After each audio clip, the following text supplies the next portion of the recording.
میرے پاس یہ ڈائناسور کے 4 انڈے ہیں اور یہ بے حد اچھی حالت میں ہیں۔ اگر آپ اسے قریب سے دیکھیں تو یہ ایک ڈالفن کی طرح لگتی ہے، اور اس ایوولوشن کے عمل کو ہم کنورجنٹ ایوولوشن کہتے ہیں۔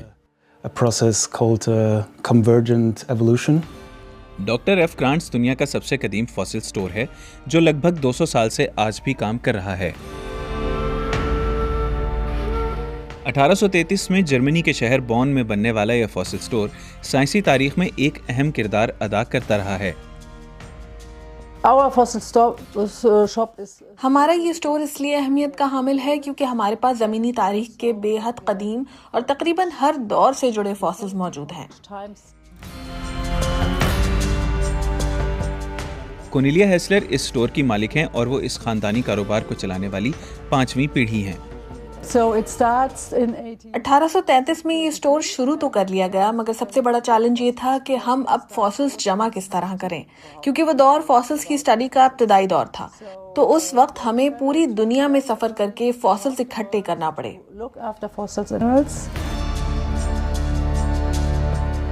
ان کے پاس ہر طرح کے فاسلز موجود تو تھے ہی، مگر میرے لیے سب سے حیران کن لمحہ تب تھا جب انہوں نے مجھے وہ فاسل دکھایا جو اس زمین پر زندگی کے ابتدائی ثبوتوں میں سے ایک سمجھا جاتا ہے۔ آپ اگر اس پتھر پر یہ گول نشانات دیکھ رہے ہیں، یہی زندگی کے ابتدائی آثار ہیں۔ اس اسٹور میں کنورجنٹ ایوولوشن سے جڑے بے حد اہم فاسلز بھی موجود ہیں۔ کنورجنٹ ایوولوشن ایک ایسا پروسیس ہے جس میں مختلف جاندار ایک جیسا ماحول ہونے کے باعث ایک دوسرے سے ملتی جلتی خصوصیات پیدا کر لیتے ہیں، جیسے تمام مچھلیوں کے تیرنے کے لیے ملتی جلتی جسمانی اشکال، ڈائناسورز میں پروں کا نکلنا اور پھر بعد میں باقاعدہ پرندوں میں بدل جانا۔ یہ وہ معلومات ہے جو زندگی کی ارتقاء سے جڑے سوالات کا جواب دیتی ہے۔ سیلنہوف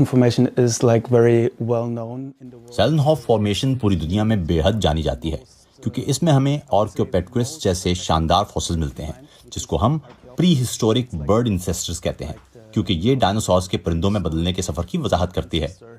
So it was one of the species that really shows the transition between birds to from dinosaurs to birds. تاہم اس اسٹور میں بیشتر فاسلز عام عوام کو بیچنے کی اجازت نہیں ہے۔ یہ 4 کروڑ سال پرانا ہے اور اس کو بیچنے پر ہمیں پابندی ہے۔ یہی وجہ ہے کہ یہ اسٹور ایک کاروبار سے زیادہ ایک درس گاہ کی بھی حیثیت رکھتا ہے، جہاں سائنس کے شعبوں سے منسلک افراد کو ریسرچ بھی کروائی جاتی ہے۔ ہم جیولوجسٹ اور پیلینٹولوجسٹ کو یہاں آ کر سیکھنے کا موقع بھی فراہم کرتے ہیں تاکہ وہ مزید علم حاصل کر سکیں۔ یہاں رکھے فاسلز صرف پتھر نہیں بلکہ وہ صفحات ہیں جن پر زمین نے اپنی زندگی کی پوری کہانی لکھی ہوئی ہے۔ محمد انیق زاہد، DW اردو، بون، جرمنی۔